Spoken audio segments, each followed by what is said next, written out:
பஞ்சபூதங்களையும் இயக்கிக் கொண்டிருக்கக்கூடியவர் யார் என்று சொன்னால் சிவபெருமான்.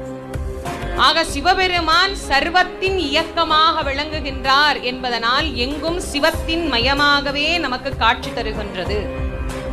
அப்படி சிவத்தின் மயமாகவே என்றைக்கு நாம் உணர்கிறோமோ அன்றைக்கு துன்பமற்ற நிலையில் இன்பமான பேரின்பத்தை நம்மால் உணர முடியும் என்பதனால் தான் இந்த உலகத்தில் இறைவன் அவ்வப்போது பல்வேறு வகையான ரூபங்களில் நமக்கு காட்சி தந்தார். இறைவன் இந்த உலக மக்கள் எல்லோரும் காண வேண்டும் என்பதற்காக அடி முடி காணொண்ணா அற்புத தெய்வமாக வெளிப்படுகின்றார்.